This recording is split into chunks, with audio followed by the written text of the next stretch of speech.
So, a lot of people don't know how historical Petoskey Brewing actually is. So when we were talking about starting a brewery, we found out, we really wanted to start one in the Petoskey Harbor Springs area.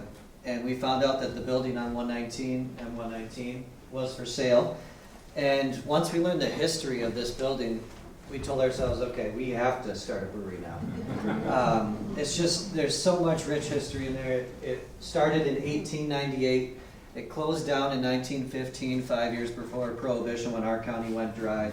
And I kind of want to walk through with you what it was like for them to brew, a little bit about the building, and a little bit of what it's been through over the years until what we're doing today in the building. So if you want, afterwards we can ask some questions, and we only have a few minutes here before the main speaker comes on, so not too many questions, but we'll get there. So the original founding brewer and owner of Petoskey Brewing was John Zager. So this is actually his brewery certificate that he got in Chicago. He was from Germany, but this is dated 30th day of January 1897. So this is literally the year before Petoskey Brewing opened, even though the building itself took about 4 years to build. If you can imagine on this next slide, this building itself is over 70 feet tall. The brick walls are over 2 feet thick, and they had to lay all that brick by hand. So it took a lot of time and a lot of manpower to be able to build the building back then. They didn't have, power like we do today, where we're able to pump beer side to side. We can do everything on one floor if we have to. We have 2 floors at the brewery, but they had to be, all the buildings back then when they were doing the brewing had to be about 4 stories tall because of the stages in the brewing process. So since they can't pump it side to side, it all has to be gravity fed down. So it all started with the artesian spring well, which is actually what we have today. So they would take the artesian spring well that they dug, and they would hand pump it up to the 4th floor for the start of the process. That job would suck. I wouldn't want to be the one hand pumping water up there. But today we have an artesian spring well as well. We dug down to the Lake Superior Aquifer in 2012 when we were doing construction. So it's actually, our water goes from Lake Superior, under the UP, under Lake Michigan, and into our well. So we wanted to make sure that when we were using the best quality water that we could get, but also that we were doing the same thing that they used to do. So the next stage of the process is the hot liquor tank. It's basically a hot water tank is what it is. So they would pump the water up there, and they would have a fire in the top to heat that tank so that they could get the hot water going. The 2nd floor down, which is actually the 3rd floor up, would be the mash and boil kettles. So the mash tun is where you mix the grain with the hot water. Similar to what we do today, it's just all automated now. They didn't have conveyors like we do, or the big grain silo that we have out front of our brewery. They had to do it all manually. So they would do the mash and boil in that floor. And the next floor, they would have their fermentation tanks. So this is basically where the beer would age. This is where the yeast would eat all the sugars. And I can get into the details of how beer is made, but I'll leave that for the questions, I guess. And then on the 1st floor, they would package, and then they would deliver with horse and carriage to everyone in northern Michigan. They did even distribute some of it into Canada. I know that Petoskey Brewing, for example, we do about 5,000 barrels a year. They were doing over 20,000 barrels a year. So they were producing, back then, when you produced beer, you were producing for not just your community, all the surrounding communities around you. There weren't that many breweries. So they were producing for everybody. And the main beer that they produced back then was Sparkle, which we tried to recreate in our lineup, the American lager. But they also had a Petoskey Export, which we honestly don't have that much information about, besides we have some glass bottles, which you may have seen downstairs. We have an old label somewhere, but that beer we don't have as much information about, but Petoskey Sparkle we have. Logos, artwork, everything on Petoskey Sparkle. So this is one of the original ones. So you can see the sketch of what the brewery was like during that time. There is images that you can see that has once cars started being around, they were all out front of there as well. But mainly it was horse and carriage because they were shut down in 1915. So you could see what the old beer label used to look like. So they used to fill these barrels, which you may have seen downstairs on the display of our history stuff. So they would just fill these horse and carriage with the barrels. And that's how they would deliver it all around town and all around northern Michigan. So this is actually a bar in, I believe, Traverse City area. Most of this stuff that I get is from people that just bring it into me. So it's really fun because I never know that these pictures exist, and then all of a sudden somebody will come in and say, I have pictures with Petoskey Sparkle, or I have old bottles. I mean, I think we have about 200 old bottles now of Petoskey Brewing bottles, and we haven't paid for any of them. Everybody just brings them in and wants it to be part of Petoskey Brewing, which is great, and the community is great for doing that. But you can see the old Petoskey Sparkle logo up front. And actually, if you go into City Park Grill, they have a menu on the wall that has Petoskey Sparkle on it. And I think it's for about 10 cents or 12 cents. But they used to serve it back when, what was it, the Annex? Is that what it was called, City Park back in the day? So, and then once Prohibition started, basically, if you've been in the basement of City Park, you can see the tunnels that go into Stafford's Perry and everything. But the timeline that Petoskey Sparkle was around, it's very likely that Ernest Hemingway, sitting at City Park Grill, was drinking Petoskey Sparkle. So that's pretty cool to think about. So this is actually from the 70s, which I know it's hard to see. It's a newspaper article. But in the 70s, the person that purchased it renovated the entire building. Now, in between 1950 and the 70s, it was a lot of random things. I heard at one point there was cattle in the building. There was a general store. There's so many different things. And then once it was purchased in the 70s, they actually redid the roof and redid a lot of the stuff on the building. But they do have a picture of Adolf Zager, right there, where he used to work for his dad in the bottling facility. So that's actually him holding the bottles. But it's just very rich in history and everything that happened. So now, these are going to be pictures of our construction in 2012. When we purchased the building, somebody actually put drywall up all over the brick in the first floor. And immediately the first thing we did was take out all that drywall. I mean, that should not be there with all this beautiful brick. So I'm going to show you different floors. This is actually the third floor.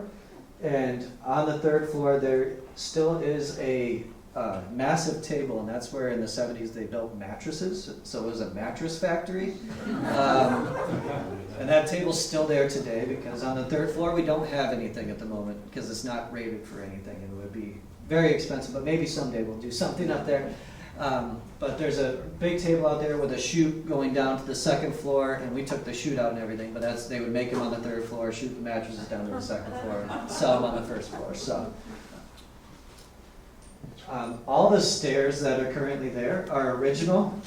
These windows were put in after the fact, and we decided that we wanted to get rid of those windows, which I'll show you why. But all the stairs, you can see kind of the ornate design that's on the bottom of our stairs, and you'll see that every time you're in the brewery. But those are original 1898 stairs. People don't stamp metal like that anymore for staircases, so it's a little unique. But as we just gutted basically everything to be able to turn it into what we needed to. Some of the archways that we built in the restaurant, we had to actually poke a hole into the building, and then we used all the brick that we took out to put back up so that it all looked original, that it is the original brick of the building, because we'd never be able to match it if we tried to use different bricks. So there's another picture of the design of the stairs. This is actually our brew area now. So we had to swing our tanks through this archway here, and there used to be a freight elevator that went upstairs. We now have a fire staircase there that goes to the second floor. But we ended up, this is when we were digging our parking lot, we actually found this brew kettle top from the brewery. So that's still in our backyard. We're trying to think of what we're going to do with it, but it's been there for 10 years.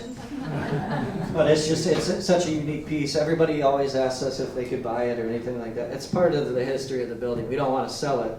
We want to use it for something, or at least have it there to be part of the building. Went to the moon and back. Right. Spaceship stuff. So this is the one area, if you've been to the brewery, this is the back room in the tap room. And our bar basically starts right here. So this is the archway that you see. So this is the hole that we poked through. You can see all the brick there. And then we made the archway back up. When we bought it, this was an apartment back here. The back room of the brewery was an apartment that we transitioned into the tap room. So this is the cedar shake that used to be on the brewery, if you remember that. They did all the cedar shake. They had smaller windows. And that's us putting our massive sign on the building. And this is us moving our tanks into place. I mean, we literally had about a 1-inch clearance when we swung that tank in there, so we got very lucky. I was on one forklift back here, and then this is the guy that was, the rigger that was helping me, but it was exciting to get all those big tanks in there. So this is the renovation we did on the windows, so now this is what they look like today. More like yeah, they are modern windows, but the old brewery had windows this large. And that's what we wanted to bring it back to, was that cedar shake. Not only did it not look great, but it wasn't original. It didn't have the historical feel to it, and that's what we really wanted to bring those windows back. This window here, when we did our expansion, which you're going to see next, that wasn't actually there. In order to get our tanks on the second floor for our expansion, we had to poke a hole in the side of the building, which was terrifying. It is a very old building. So we poked a hole in the side of the building, swung our tanks into there, and put them in place, and then put a window in the hole that we put there. So this is what the expansion upstairs currently looks like. So this is our tanks up there, and this is everything we added. Basically, with what we had downstairs, we were able to distribute to Northern Michigan, and this helped us be able to distribute to the rest of the state. So that's my slides, but if you haven't heard, I'll tell you a little bit about Petoskey Brewing today before I end. But so we currently have a lot of things going on. If you haven't heard anything about it, but we are starting a second tap room in Cross Village. Everybody asks me every day, when's it going to open? We're shooting for mid-July. So hopefully sometime in July we will be open. And we started liquor. We started canned cocktails. So right now we have vodka and gin. We just released to the state this week our POG canned cocktail, which is passion fruit orange guava. It's vodka based, 8%. So between our new line of liquors and canned cocktails and Cross Village, we're still improving a lot, still expanding a lot, and just trying to provide what we think the community would want, and trying to have fun doing it. I mean, we're having a lot of fun creating new products, and it's a lot of fun for us to see everybody's reaction. And so far, especially the local community, has been great in the last 10 years. And it's just so fun to see so many regulars and so many locals and have everybody around. And we just can't thank everybody enough for being a part of the community and for the business. So, yeah, I'm ready for questions. Can I ask, what happened to the artesian well house on that left side as you're facing the building? I have no idea, actually. I never learned what happened to that. And then how do you pull that in? Does it just go underneath? We dug our own well in the back of the property. So, it just started bubbling up. It just started coming to the surface. Yeah, it was like a geyser when they hit the Lake Superior aquifer. But we dug our own well when we started to make sure that it was the right supply. That building that was there, now it's our warehouse, which used to be the Coke distribution plant. But yeah. Yep. How deep is the well? The well is about 300 feet. Is Cross Village going to be seasonal, like the other It stuff is. up there? Yeah, we're not sure when we're going to close yet, but we won't be open all winter. So it might be through November at some point, maybe till Thanksgiving, but it will be pretty much Memorial Day to Thanksgiving. Any other questions for me on the history or anything? Yep. Are you personally local? Yes. What's your interest in, okay. Yeah, my family and I both live in Harbor Springs. What year were the mash tanks taken out? I believe it was the 50s, if I remember correctly. It's challenging. I don't know the years, but I know it was my uncle and my dad took them out. Oh, did they? Yeah, and they're at the nursery. Oh, are they really? Yeah, they're being used. Okay, So, that'd be cool to see them. I don't know what year, but Yeah. my dad always talked about taking them out. Awesome. They took them out the top. Okay, that'd be challenging. It would, but Yeah. they did it. That's really cool. Any other questions? Did you say what's up on the 4th floor? The 4th floor, we have nothing up there right now. Yeah, there is a good view, but you can't see over the dunes at the state park, and that's actually one of the main. So, the main reason why they built Petoskey Brewing in that location, it wasn't because it's between Harbor Springs and Petoskey. It's because of the well supply, and because the sand dunes protected that building from all the weather. So that's why the building's still in such great shape after 120 years, is that those sand dunes actually protect it from all the weather off the lake.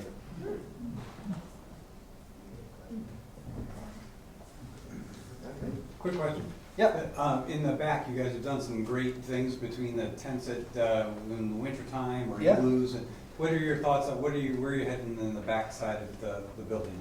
For the porch, or is it? The main building, or? Yeah, the main building, or is it gonna, pretty much where you're at is where you're gonna stay? Yeah, we've talked many times about trying to expand that back area. The problem is that we need as much parking as we can get, so unless we figure out a different solution for parking, we might not expand it more. So, but we always look into that every year and seeing how can we improve that back area.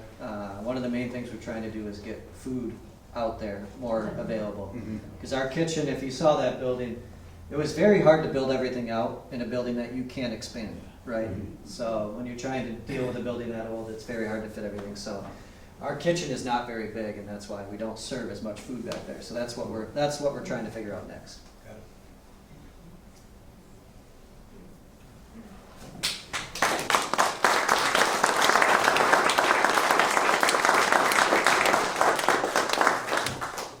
Thank you so much, Tyler. That was fantastic. And if anybody has last-minute questions that you didn't get answered, feel free to track him down after the lecture. I'll block the door.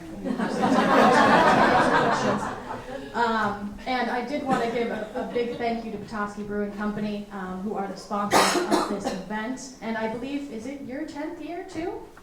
Yeah. This year? It's your 10th year. So.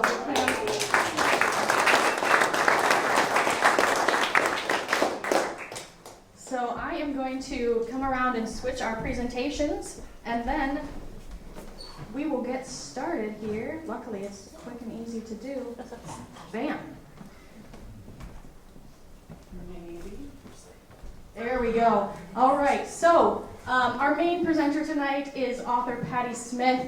I was so excited when we got her email early in the year, sort of just the first time that we had heard from her, and she's like, I have a book about Michigan beer and brewery history, and I was like, we're doing an exhibit on Prohibition. This is beautiful. It works together so well. So we are very excited to have her, and I will let her tell you a little bit more about herself.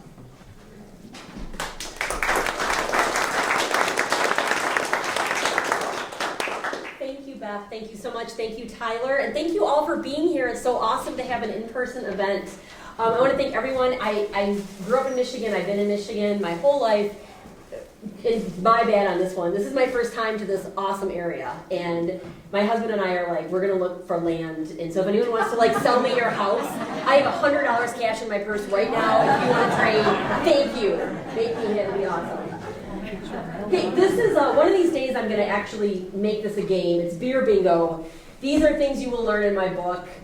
You're actually going to learn some of these tonight. Which brewery had a mascot designed by Walt Disney Studios? Who were the earliest brewers? Which founding fathers likes to drink beer? Which brewer employed a young Henry Ford? What is an example of a lager? What is the oldest brewery still in existence? Oh, you're going to know all these by tonight's presentation, but still by the book, please. What was the swinging city in Washtenaw County just before Prohibition? What did Native Americans brew with, and what Michigan brewery took a case all the way to the Supreme Court? That and more in the book. So why this book? Okay, who am I? So I live in Ann Arbor. I'm from Michigan, from Troy, Michigan. I'm a school teacher, and before that a legal aid lawyer. School teachers can drink. If you don't know any teachers can drink. We will go to happy hour and shut the place down. So I'm a special ed teacher. I'm very lucky and very blessed to be able to write about beer. I've been writing about beer since 2010-ish, and been writing about local history since 2013. This is my third book with this publisher. I also had a small press publish a book about the Ann Arbor Food Co-op. So 4 books. You might know this. When you do a fiction book, you write it and then you sell it. When you do nonfiction, you do a proposal and you sell it. So I was in touch with my editor. I'm like, hey John, I really think there should be a Michigan beer history. He's like, yeah, that's great. Give me the proposal. I kind of farted around. I finally got him the proposal like about March 8th of 2020. Which, what else happened around March 8th, 2020? So they're on the East Coast, and in an email, he's like, is anything happening in Michigan? And I'm like, no. And then like 5 days later, schools are shut down, everything closes. So I call this my pandemic book because I had envisioned myself going to historical societies and libraries during the summer of 2020, and that was not possible. So I'm still super happy with how it turned out. Just looks a little different. And I always give a caveat about history. We only have what we have.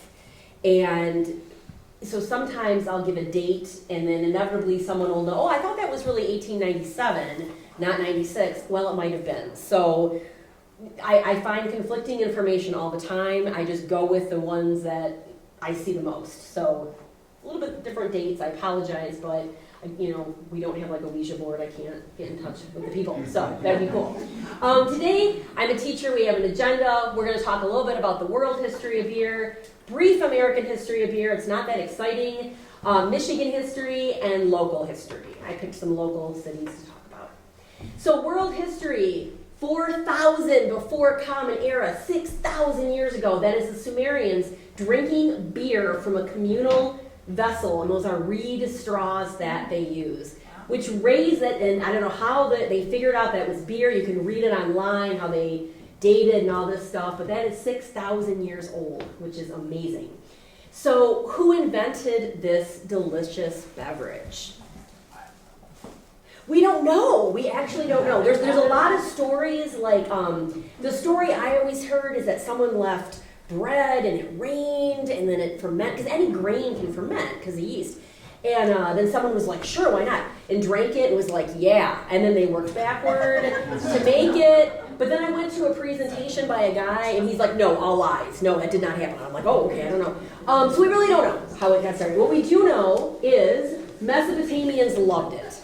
6,000 years ago, they enjoyed their beer. We know from recipes that, I say we, not like historians, archaeologists have found, they used date syrup. No hops were used.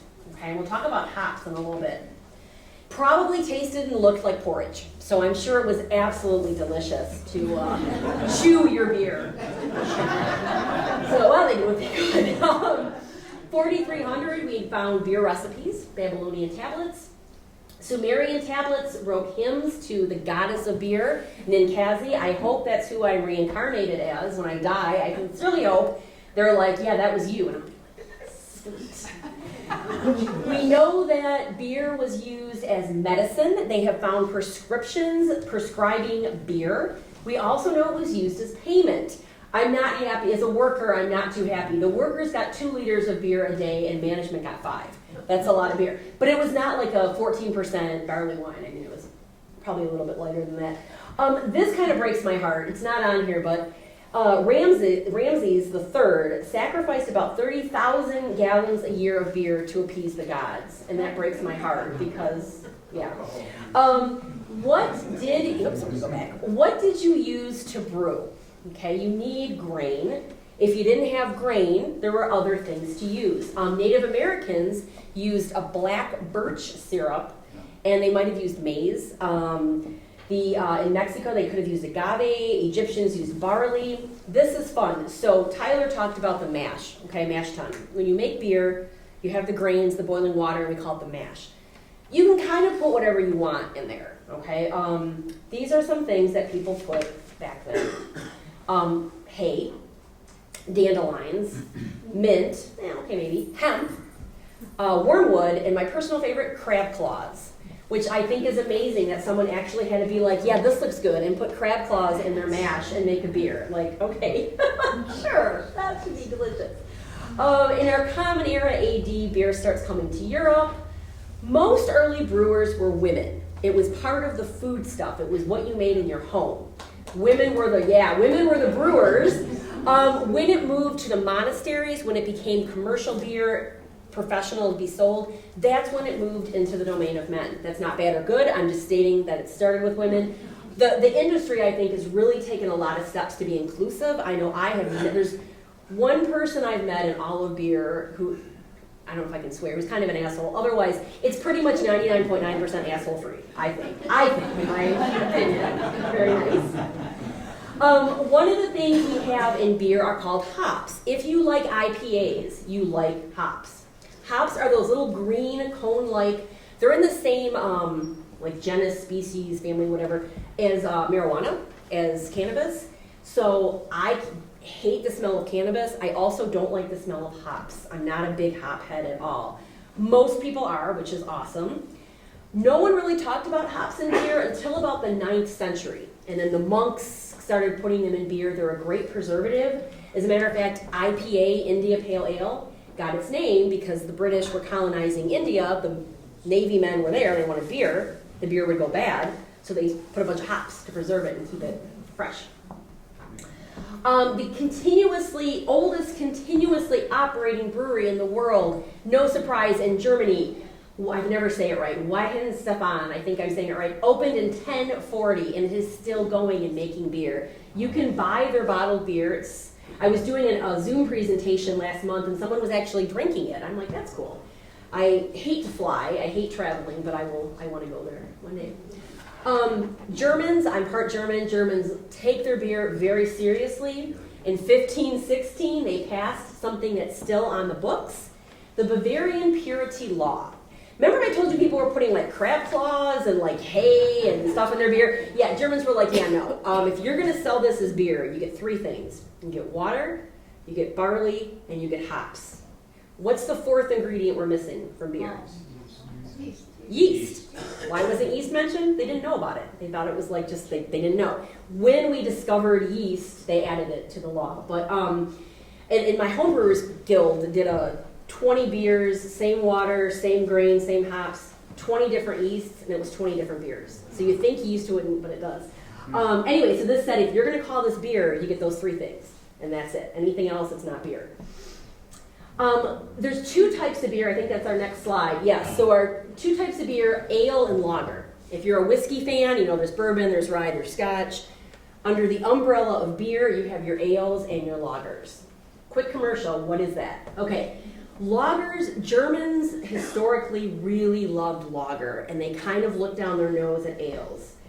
Lagers ferment at colder temperatures for longer periods of time. There's more to it than that. Tyler would be able to tell you better than me. Much more to it. But if you drink Coors, Busch, Miller, Budweiser, and that's fine, I don't care, that's a lager.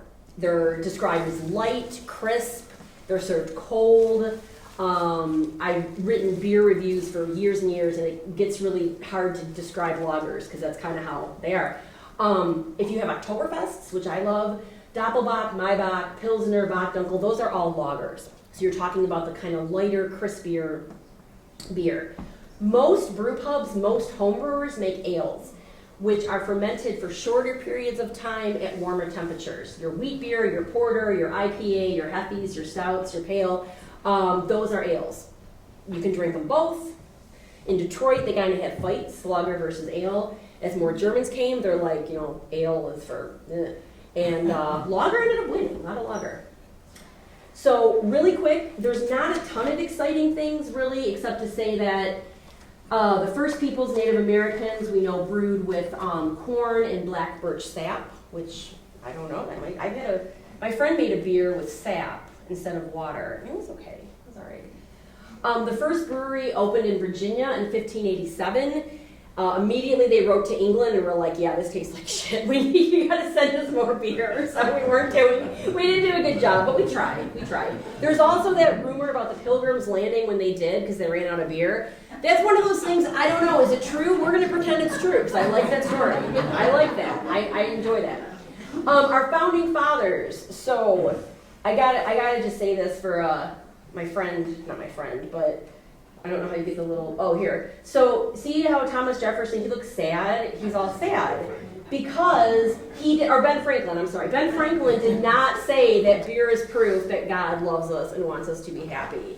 That is not, he said water. Maybe he said wine, probably said water is proof that God loves us and wants us to be happy. He didn't say beer. I just thought this was fun. It's the Kool-Aid Man and Ben Franklin, and I just think that's fun. Because someone called me the Kool-Aid woman once. And I was like, okay, I can live with that. So, anyway, Founding Fathers loved beer, loved hard cider, had their own brewers. Beer was very much present at the founding of our nation, as was all sorts of alcohol. The history of beer, I just have some pictures here. I think in Michigan, it's best told by the people. So that is Larry Bell of Bell's Brewery in Kalamazoo. That was sent to me by the brewery. I could not use it in the book because it's so old. It was pixelated and it couldn't print right. But that is mid-80s Larry Bell. That is Menominee Delivery Men, as you saw in Tyler's presentation. That is how it was delivered. You put it in barrels and it went to saloons. There are national brewers from Grand Rapids area. There's just some brewers hanging out there. And this guy, this is Mr. Kern from Pontiac, and I just like that he's double fisting it. He's got 2 things of beer and his dog, and he's a happy man, as I would be too. So this, if you can see this ad, these are just some ads I think are fun. Grand Rapids Brewery, I think, had some of the greatest ads. There is now a Grand Rapids Brewery. There was also a historical one. You can read all about it in the book or online. This is a mother giving her kids beer, and the father's back there like, yeah, whatever, just keep them quiet. She's like, here, have some beer. I just like that. I think that's really fun. Then we have just a couple monks. Grand Rapids Brewing Company. The monks are just like from heaven looking down at the beer. Maybe it's God. I don't know. I just think that's nice. They're happy. Old Michigan beer up here. Just a nice little label. Pfeiffer's from Detroit actually made a cookbook, and at a presentation, someone found this book on his phone and sent it to me, and they have a recipe for beer soup, and I thought that was delightful. It's basically beer. Detroit Cadillac beer, Goebel beer in Detroit. Does anyone see anything problematic? This was a pre-World War I label. Little problematic when the Nazis came up. So Goebel said, oh, and they changed to a rooster. They said we can't do that. So a little bit problematic. Yeah. Just some more pictures. You cannot have a beer book without Frankenmuth. It's Little Bavaria. I found out there was like 175 breweries named Frankenmuth Brewery. It took me hours and hours to figure out what was what, so please appreciate that part of the book because it was really weird. This is some folks drinking Stroh's at a cocktail lounge in Detroit. There's Goebel, delivery at Packard, delivery van. This is Mr. Erickson from P.A. Erickson from Big Rapids. Just look at that stash. I just thought that was cool. You should appreciate that. And this is his brewery. And I like the second floor. A lot of pictures from the olden days. There was like a second floor balcony. I think because there was no air and it was hot and gross. And I just like how people be hanging out there. And it looks kind of fun. But I like air, so I'm not going to complain. So some early Michigan history. This building was in Detroit. It's now part of the Riverwalk, corner of Griswold and Atwater. And it contained, right over here, there was a brewery by Thomas Owens. It was one of the first commercial breweries. He stored beer in this building, and it caught fire.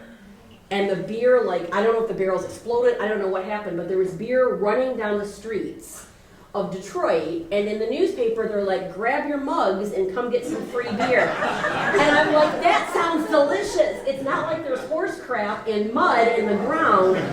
Yes, get out of my way. I'm gonna have my mug and get some free beer. So I just like that story. Joseph Parent was the first, we can call him the first brewer, official brewer in the state. Cadillac, when his men and they came over, Started the settlement. Cadillac's like, yes, have your ribbon farms, you do what you're going to do. There's a few things you can't do, including brew. I have the brewer. And he brought over Joseph Parent, and he was the brewer in that area. Frederick Elms, 1848, credited with bringing bringing lager to Detroit. Here's Thomas Owens with the muddy beer. I want to draw attention to two women. When I started the project, I'm like, I'm going to find all the untold stories of the women and the African Americans and blah, blah. And we don't do a good job of preserving that history. So I was able to find some women, and I want to just give a shout out to Eliza Greaser, whose husband, he brewed at home, not uncommon in Detroit. You had a saloon in the front, and you brewed in the back. So it's like party in the front, business in the back. It's like a mullet kind of thing, I always say, like, right? Or no, reverse mullet, party in the front. So, and that's what they did, and then he passed away, and she and her stepson took over and brewed for like another decade or so. Anna Cool, I gotta read this one. Her husband, Anton, this is what he died of. He died by reason of defective sidewalk that was under repair by the city. So the roads and the streets were bad even back then. And there wasn't the call Sam. You didn't have 1-800 call Sam or Leave Free or Jeffrey Figer. You kept on brewing and made money, and she did. And I just want to give these people a shout out because it was not, women did not drink back then. That's what we did. But got to talk about Stroh. Not a lot of ink about it because there's a lot of other books if you're interested. But Bernhard Stroh was a third-generation brewmaster from Germany. He started brewing in his home. That's his family up there. Started brewing at 57 Catherine Street. Literally went door to door selling his lagers. Originally, trivia question, the brewery, anyone know what it was originally called? If you're drinking a beer, it has a lion. It was originally called Lion Brewing Company. So that's your trivia question. 1875, he was doing well enough to build this campus. There's a house. There was like a grain storage. There was drying. There was a place to dry hops. Cooling house. There's ice. You could get ice.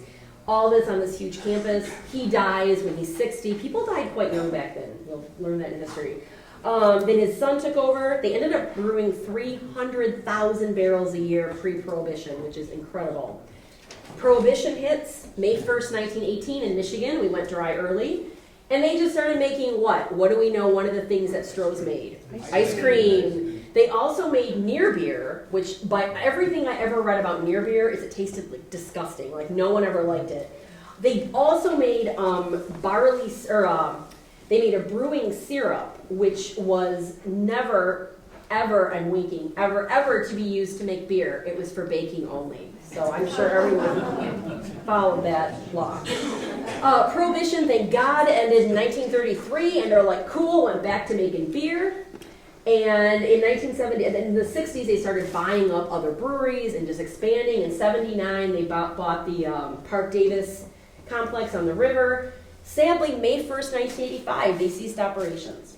Again, there's much more to the story. It's just I didn't really have the space, and there's other stories.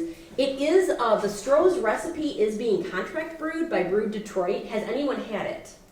Mm-hmm. Okay, we've had it. So I was 13 in 1985. So so you can do the math. How old is she? Oh my God. So okay, she's 50. All right. So I never had the original Stroh, but my dad says it does not taste the same. At all. Okay. My dad was like, what is this? And I'm like, I'm sorry, Dad, okay. It's not Bohemian. And it's not Bohemian lager, the kettle, the fire, the magic. Fire brewed. The fire brewed. Come on. So I just have some more little ephemera here. Voigt's was a brewery in Detroit. I just like the little happy lederhosen guy with his red cheeks. I like these guys. C.W. Carl and E.W. Edward, father, son, were brewers. They won 4 medals at the 1893 Chicago World's Fair for their beer. The son, E.W., he expanded the brewery, and like many brewers, they were very civic and community-minded. He actually, what is now the DIA, the Detroit Institute of Arts, he was one of the founders of that. He also donated his 150-acre land, and it's a neighborhood in Detroit. It still exists. There's a park. But what I think is kind of fun is he invested in the Edison Illuminating Company, which employed a young engineer named Henry Ford. So did they know each other? Did they hang out? I don't know. But there is that little connection there. Pfeiffer, this is the trivia question. That's Johnny Pfeiffer, designed by none other than Walt Disney Studios. Conrad Pfeiffer was a brewer. He was from Germany. He passed away, I don't know how old he was, but when he died, his wife and daughter took control of the brewery in 1911 and went until Prohibition hit. Koppitz Melcher. Conrad Koppitz was a brewer with Stroh, and then he went on his own. What I think is fun about this is that I have these ads from circa World War II, and I don't know if you can see, it says Victory Beer, and there's a Jeep, and then there's like, oh, they're fighting. So World War II, you could do a whole presentation on World War II in the beer industry, but what I thought was so interesting is that the government declared breweries essential businesses during World War II, which that would not have meant much to me prior to 2020, but I was like, oh my God, essential businesses. So Prohibition ended in 1933. Now here we are in the early 40s, and they're still recovering from Prohibition, right? People are drinking, but numbers are not what they were before. But now breweries were just declared essential by the government. So the brewers were like, yes, we are making this vitamin B rich, nutritious beverage for people. We are employing people, and we are paying our taxes. So it was really good publicity. And the other thing, the government requisitioned 15% of the output. There was no canning except for what you canned for the men overseas.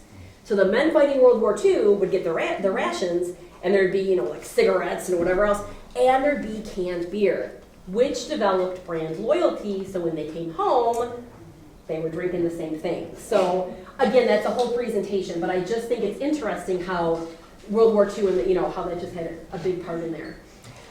Just some random fun things that you'll find in the book. Where did malt liquor come from? Oh, it might have started in Ionia, Michigan at Grand Valley Brewing with Clicks. He's a fun guy. He's in there, that book. And it was not the malt liquor like Billy D. Williams, Colt 45. It wasn't like that malt liquor. It was like really good, high quality malt liquor.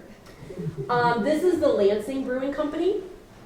If anyone's heard of the Bath School Massacre, absolutely horrible, horrible thing that happened. A man put explosives in his truck, drove to the Bath School and exploded it and killed dozens of people. There's a connection. The widow of one of the investors of Lansing Brewing Company was the landlord or the mortgage holder of the killer in the Bath School Massacre, and she pulled the mortgage. He wasn't making payments, so she said, okay, you're out. I'm pulling the mortgage. She was blamed by some people. They said, well, he lost his house, and that's why he went crazy and blew up school children and teachers. And there were people who actually blamed her. And the whole story is in the book. It's quite an interesting and really horrible thing. This is our Supreme Court, circa 1909. One of our breweries in Jackson, called Eberly Brewery, took a case all the way to the Supreme Court. You will find out more about that. Had to do with Prohibition. And this is just a random picture I found, because at my first presentation, someone asked me, Patti, what was the brewery that you'd want to spend time in if you could go in the Wayback Machine? And I said, oh, no question, 1850s, the Weinman Brewery in Lansing, because they had a brewery, they had a pig pen, and they had like a hop garden, and they made sauerkraut, and the grain fed the pigs, they killed the pigs, they ate the pigs, and they had a beer garden that was described as being full of lusty Germans who sang songs until midnight. And I'm like, I want to be there in the beer garden with the lusty Germans singing songs until midnight. Yes, please. And they lasted until a women's seminary school opened up next door, and then things just went downhill. They did end well for the Weinmans, let me tell you, but that's where I want to go. It'd be fun. So Prohibition, party was happening, and then the party ended. Michigan passed a local option law in the early 1900s, which said counties could go dry. And Tyler mentioned when the county went dry. Jackson was crazy. It was like 1905, we're dry. 1907, we're wet. 1909, we're dry. 1911, we're wet. Back and forth all over the place. The party ended for the whole state May 1st, 1918. Before the country, That is an actual picture from Detroit. That is actual alcohol being poured out. I find that sad. I love these people. These are the anti-prohibition people. They are protesting at the, wherever they were, and I love this. They have a cow, and the cow, they dragged a cow there, and the cow says, "I can't give milk. The dry move stole my food," which is probably a reference to the spent grain that was given cows, but I think that's pretty freaking creative that they took a cow to protest prohibition. So just really quick, temperance movements were around, I think, since the beginning of America. But temperance was more about the person. Temperance was like, you should not drink too much because you're going to beat your children and you're going to spend all the money and blah blah blah. So you as a person, it wasn't about making like policy. It was kind of a strange bedfellows. You had a lot of like doctors, women, wives. If you married a husband and he drank and spent all the money, that was kind of it. You were kind of stuck. Clergy, all temperance people. Also, it's important to know alcohol was not regulated. So I could have a beer from this brewery and it would be, 4%, 5%, but then maybe over here it's got crap in it and it's like, it's 10%, or the vodka is not from it wasn't regulated, so you could get sick. So we're moving along. It's World War I, and who were we against in World War I? The Germans. And they started moving from temperance to outright prohibition, saying no beer, no alcohol at all is a policy. And they used the anti-German rhetoric from World War I. Remember, sauerkraut was called like freedom cabbage or something like that. So if you remember the freedom fries instead of French fries, it was kind of like that. So very anti-German. So what they did is they focused on like kind of an us versus them. And they tied drinking, and I take this really personally because they tied it to Germans, Irish, Jews, and Catholics. Well, my dad is Irish Catholic and my mom is German Jewish. So it was like me. Like they were like studying, like, you guys, come on. So but what they did is they used all the anti-Semitism and the anti-Irish and anti-Catholic to basically say, when you're drinking, you're putting money in the Kaisers and Germany's pockets kind of thing. You're aiding the war effort kind of thing. And beer suddenly became unpatriotic. They're saying it now, they used to say beer broke apart families. Now they're like, it's breaking apart America. And we went dry as a nation. With the amendment, there were about 1,500 breweries in 1915. Less than 200 survived prohibition. So to say more than decimated is 10%, so it was way more than that. And really, we didn't get back to our drinking per capita until the 70s. It took a long time to recover. So thank God it started again in 1933. Thank the FDR and everybody who voted. Petoskey, I'm not going to belabor because we had this awesome presentation by Tyler. I think you had the same pictures. So yeah, Petoskey. You guys are in the book, so yay. Rogers City, I just picked some cities around here to talk about. So the Fred Fish Brewery was the big brewery back then. You can see it. I should have switched the order of these. This is it in its heyday. And then the building was around until 2013 when it burned down. A man named Paul Bittner came to what was then called Crawford's Quarry, now Rogers City. And it was the first brewery in Presque County. Bittner moved to Rogers City proper, sold his brewery to Fred Fish. Fred Fish was a master brewer. He was from Germany, and he brewed in Detroit, and he brought his beer up to Rogers City. The quarry actually ended up buying him out in 1911, so a little bit before Prohibition. And he got $1,300 for his brewery. Now it's about $40,000. So he made out, okay. And I just found this randomly on the internet. It's just a beer, a bottle there with the Fred Fish logo. Alpena. First wave of settlers came to Alpena in the 1850s. Not uncommon. That was the time when the immigration really started. Lumber mill. So I was telling someone earlier, I didn't know this, but when you worked at the lumber mill, you didn't work all year, but you made a lot of money. So you worked and worked and worked and worked, had all this money, and then you had like 5 or 6 months to do nothing. So breweries started and saloons popped up. So by the 1880s, there was about 9,000 residents, and there were a couple breweries, many saloons. There was the Alpena Lion Brewery at 14th and Chisholm Street. Alpena City at First and Chisholm, next to a vaudeville stage. That would have been fun. There was Lakeshore Brewing on State Street, Union Brewing and West Chisholm, Pioneer Brewing, and there was also the John Dayring Bottling Works. John Beck opened up, so Beck is up there. John Beck opened up the Alpena Brewing Company, the largest one in the area, in 1887. At that point, there was 30 saloons for 10,000 people, so you had your choice. John Beck, those are some of his brewers and workers there. And that's it, that the building lasted until the 50s, and then they tore it down.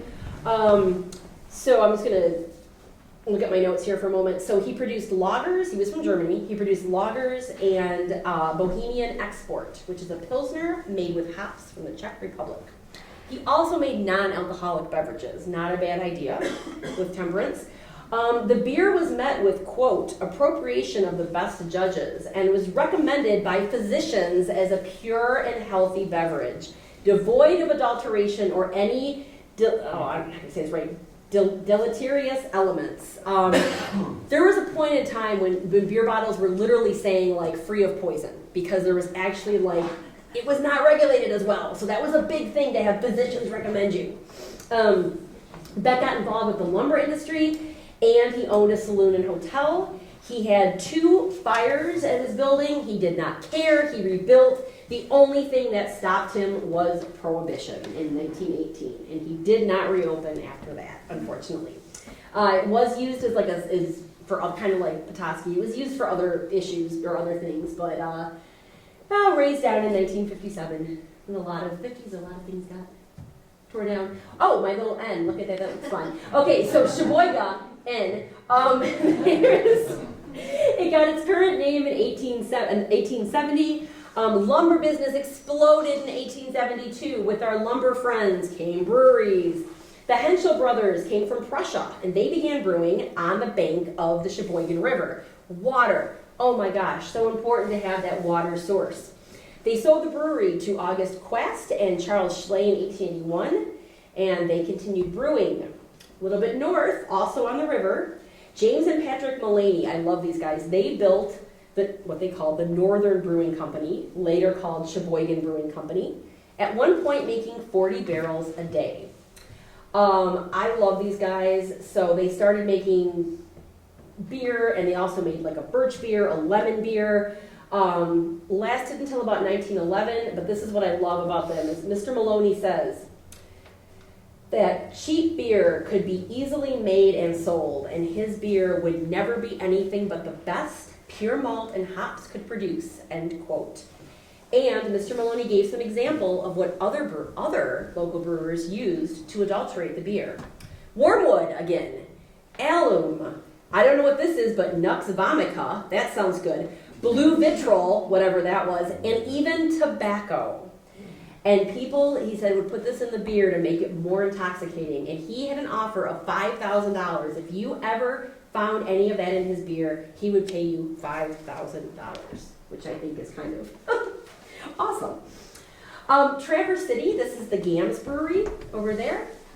And ice, very important. There's some pictures in the book of people harvesting ice and getting ice off the lakes and off the rivers, having an ice house. Then you could serve cold beer to your drinkers in the summer. No, without refrigeration. And at my last presentation, an audience member brought up that it was, I think it was Miller, was the first one that really got in, or Budweiser, one of the two, Anheuser-Busch, that got into refrigerated cars, and how that changed the landscape of beer. Until then, you had to get your ice, and you had to keep it in an ice house for the summer. There's the inside of the Joseph Gams Brewery. He landed in Traverse City in 1901, and I love this. He sent out cards inviting everyone and the ladies to his new business on the East Front Street. He offered free beer all day after 8 o'clock on opening day at the brewery. And they actually had to have like extra security or something.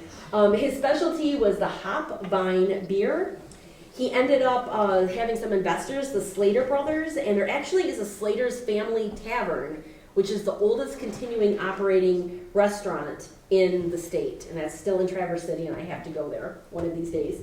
But meantime, GAM's Traverse City Brewing Company lasted from about 1901 until 1918 Prohibition, when, as I said, the party ended. So, where are we currently with breweries? About 9,000 breweries in the United States. 2019 saw about 300 closures. We have about 400 breweries in Michigan. People will ask me, and I'm like, at any given time, it's about like 400 or so breweries. A little troublesome. The Brewers Association said there were about 53 closures in January, February, March of this year, and that's up from 42 last year. There are some issues, supply chain issues. The war in Ukraine, we have no idea, really, we have some idea, I guess, how that's going to affect grain and grain production. Rents, as we know, are increasing astronomically. There's labor shortages, there's a lot of issues happening. So I'm keeping an eye on the craft beer. The pandemic, and I say it in the book, the pandemic affected craft beer. You had a pivot, and I'm sure probably Tyler and you could probably talk about how it just, people I know who own breweries, no one saw it coming, and all of a sudden you're looking at doing canning or growlers, and there was a growler shortage, and then you're trying to do food takeout, and you're canning cocktails, and then some people made hand sanitizer, like Atwater, and Detroit made hand sanitizer. But I think it, if nothing else, shows how incredibly creative our brewing community is. And the good news is breweries are opening all the time, and expanding. Like my husband and I were at Legs Inn today, and we saw the sign for Petoskey Brewing. I'm like, that's such a great space. So there's still good things happening. And people will ask me, do you think we're saturated with breweries? No, I don't. I think there's always room for more good beer. So cheers to that. If you have any questions, I probably can't answer, but I will make something up and try and help you out. Happy to take any questions.